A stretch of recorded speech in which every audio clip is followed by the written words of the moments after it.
Hello students and everybody. आज का जो टॉपिक लेकर आए हैं उसका नाम है सम इम्पोर्टेंट प्रीपोजिशंस। आज हम यह बताने वाले हैं कुछ ऐसे खास वर्ड्स होते हैं जिस वर्ड्स में नाउन प्रोनाउन वर्ब एडजेक्टिव सब शामिल होंगे।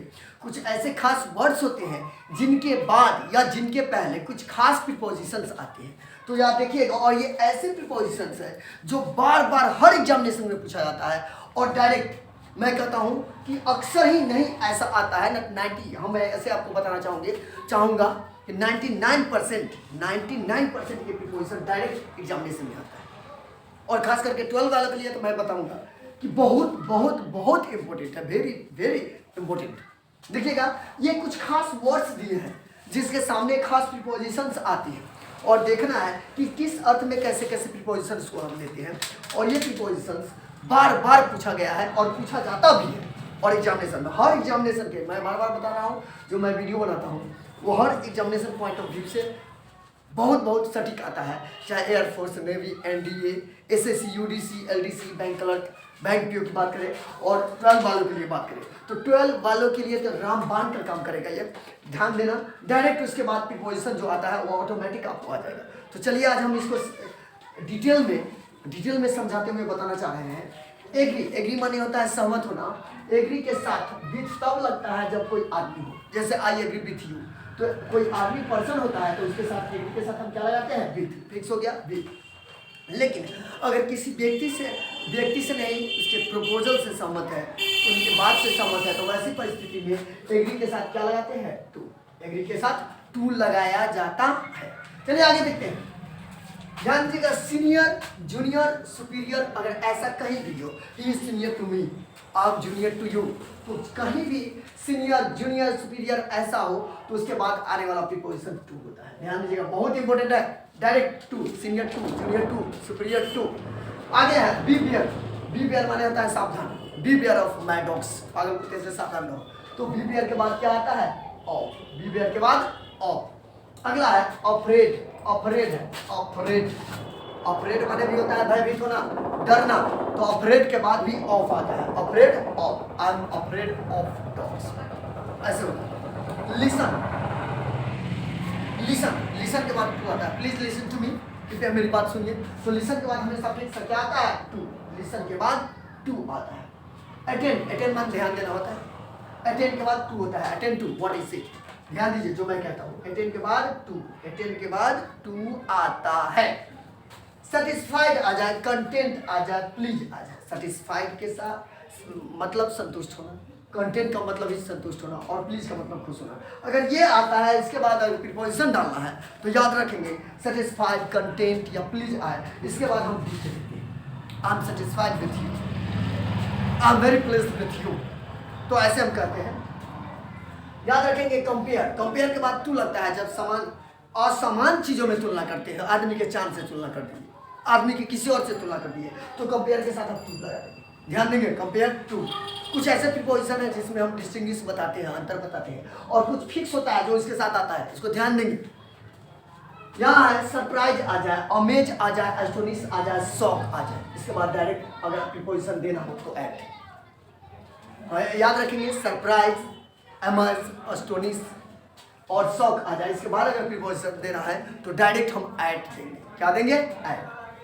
फुल के बाद ऑफ होता है, जैसे यह ग्लास पानी से भरा हुआ है, this glass is full of water. Full के बाद ऑफ और फिल के बाद बीट होता है। याद रखेंगे, फुल के बाद ऑफ और फिल के बाद बीट का प्रयोग करते हैं। अगला है डाई ऑफ, जब कोई व्यक्ति किसी बीमारी से मरता है, ही डाइड ऑफ कैंसर, तो ऑफ लगता है। याद रखेंगे, जब कोई व्यक्ति किसी बीमारी से मरता है तो उसके बाद ऑफ लगता है, ही डाइड ऑफ कैंसर। लेकिन बीमारी से नहीं, किसी अन्य खून बहने से, तो फ्रॉम लगता है, ही डाइड फ्रॉम ब्लीडिंग। अगर ब्लीडिंग जैसे खून बहने से मर गया तो क्या लगा देंगे, हम फ्रॉम लगाते हैं। हाँ, एक्सीडेंट वगैरह में मरता है तो डाई के बाद इन लगा सकते हैं, लेकिन ध्यान दीजिए बीमारी से तो डाई के बाद ऑफ, और खून वगैरह बहने से मरता है तो डाई के बाद फ्रॉम। याद रखिएगा, वह स्याही से लिखता है, he writes dot dot ink. अगर इंक आए तो पहले इंक देते हैं। याद रखिएगा, बहुत important, he writes dot dot ink, तो पहले इंक देते हैं। ऐसे कलम वगैरह से तो देखते हैं, I write with a pen, he cuts with a knife, तो वो होता है औजार का नाम रहता है तो विथ लगाते हैं। लेकिन इंक रहे इसके पहले अगर प्रीपोजिशन देना हो हमें तो हम इन का प्रयोग करते हैं। ध्यान दीजिएगा, बहुत इंपॉर्टेंट है। जितना कहते हैं हम, जितना करें उससे ज़्यादा इंपॉर्टेंट है। सरप्राइज, अगर सरप्राइज यहाँ पता है सरप्राइज के बाद अगर देना है तो एट लगता है, लेकिन सरप्राइज से पहले देना है तो विथ आता है प्रीपोजिशन। याद रखिएगा। कंपेयर, अभी हम यहाँ कंपेयर की बात करते हैं। और समान चीज में तुलना का टू, और समान चीजों में आदमी की आदमी से, कलम से कलम से, किताब को किताब से तुलना करते हैं तो कंपेयर के साथ हम विथ का प्रयोग करते हैं। ध्यान दीजिएगा इसको। आगे देखिए, फेथफुल टू होता है। फेथफुल के बाद टू प्रीपोजिशन का प्रयोग करते हैं। लोयल माने भी वफादार होता है। इसके बाद भी आने वाला प्रीपोजिशन क्या होता है? टू। इसके बाद आने वाला प्रीपोजिशन टू होता है। इंटरेस्ट के बाद अगर प्रीपोजिशन देना है तो हम इन देते हैं। अक्सर इंटरेस्ट के बाद अगर प्रीपोजिशन देना है तो हम इन देते हैं। फिट के बाद फॉर और क्वालिफाइड और फिट दोनों के बाद हम क्या देते हैं? For. He is not qualified for this post. Ram is not fit for this post. याद रखिएगा। तो फिट या क्वालिफाइड होता है जिसके बाद हम किसका प्रयोग करते हैं? फॉर का। इल के साथ विथ, जैसे वो बुखार से बीमार है, वो कैंसर से बीमार है, he is ill with fever, he is ill with cancer. तो इल के साथ अगर प्रीपोजिशन देते हैं तो अक्सर विथ। लायबल योग्य, लायक टू, लायबल के साथ अक्सर टू आता है। ग्रेटफुल टू तो होता है भाई, आप लोग एप्लीकेशन में देखे होंगे, I am very grateful to you for this kind of act, ऐसे बोलते हैं। इस कार्य के लिए मैं आपका बहुत बहुत आभारी हूँ। तो ग्रेटफुल के बाद आने वाला प्रीपोजिशन टू होता है। आगे देखिए, डिफिशिएंट कमी, डिफिशिएंट माने कमी, अभाव, तो डिफिशिएंट के बाद इन। आगे देखिएगा, डिपेंड, रिलाई और बैंक। डिपेंड के बाद ऑन या अपॉन, रिलाई के बाद ऑन, बैंक के बाद ऑन, और तीनों का अर्थ हो जाता है निर्भराना। बहुत बार एग्जामिनेशन में पूछा है, डोंट डिपेंड नॉट एनीबॉडी, तो ऑन इन, ही या आई डोंट रिलाई, या he does not rely not him, rely on, bank on, depend on, rely on, bank on, सबके बाद ऑन का प्रीपोजिशन का प्रयोग करते हैं, जिसका मतलब यहाँ हो गया निर्भर रहना। बहुत इंपॉर्टेंट। कंट्रोल के बाद हमेशा हम ओवर का प्रयोग करते हैं।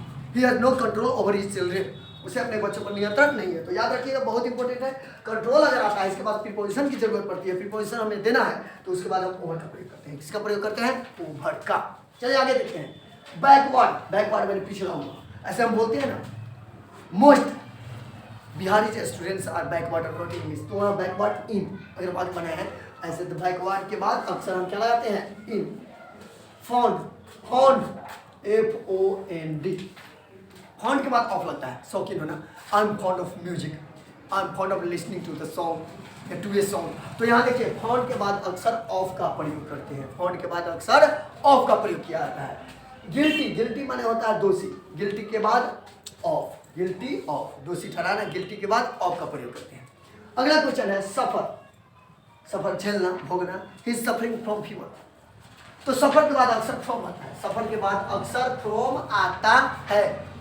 शॉर्ट ऑफ, अभाव होना, कमी होना। यहाँ देखिए, छोटा भी होना होता है यहाँ, लेकिन याद रखिएगा शॉर्ट के बाद अक्सर ऑफ लगाते हैं, अभाव, कमी है। यहाँ देखिए, escape from,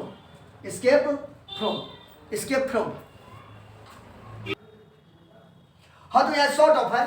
शॉर्ट ऑफ कमी अभाव नहीं बच्चों, शॉर्ट ऑफ का मतलब के बिना या के बगैर वाला अर्थ होता है, लेकिन शॉर्ट आएगा उसके बाद अगर प्रीपोजिशन देना है अक्सर, तो शॉर्ट के बाद हम ऑफ देते हैं। ऑफ। स्केप माने बच निकलना। स्केप के बाद हमेशा फ्रॉम आता है, याद रखेंगे। स्केप के बाद हमेशा हम फ्रॉम का प्रयोग करते हैं। जैसे शॉर्ट के बाद ऑफ हो गया, सफर के बाद फ्रॉम, तो स्केप के बाद भी फ्रॉम का प्रयोग करते हैं। लाभ के बाद अगर प्रीपोजिशन देना है तो at. We should not laugh at the poor, हमें गरीबों पर हंसना नहीं चाहिए। तो लाभ के बाद अक्सर क्या करते हैं? एट। टर्न टू, अक्सर turn to the left, turn to the right, दाएं मुड़ो बाएं मुड़ो, ऐसे अगर प्रयोग करते हैं तो टर्न के साथ अक्सर हम टू का प्रयोग करते हैं। प्रिपेयर का मतलब तैयार करना, तो प्रिपेयर के बाद फॉर, प्रिपेयर के बाद क्या लगाते हैं? फॉर। प्रिपेयर के बाद हम फॉर का प्रयोग करते हैं। I am preparing for the examination, prepare के बाद फॉर। बर्स्ट के बाद इनटू, ध्यान देंगे अक्सर बर्स्ट के बाद क्या होता है? इनटू, चाहे इसमें दो शब्द हो। टीयर्स, तो फुट कर रोना आ जाता है, और लाफ्टर ठठाकर हंसना। लेकिन बर्स्ट के बाद अगर देना हो तो अक्सर हम क्या करते हैं? इनटू का प्रयोग करते हैं। वर्ड्स के बाद देना है तो इनटू का प्रयोग करते हैं। बच्चों, मैं इस वीडियो के माध्यम से यह बताना चाहता हूँ कि ये कुछ ऐसे प्रीपोजिशन है जब कुछ खास वर्ड होते हैं जिसके बाद फिक्स होता है, और इसको ध्यान रखेंगे। इसमें से मैं बताता हूँ 90% प्रीपोजिशन आप टेक अप कर सकते हैं हर एग्जामिनेशन में। ये जो वर्ड्स लिखा है और इसके बाद जो प्रीपोजिशन है लगभग ऐसा ही आता है।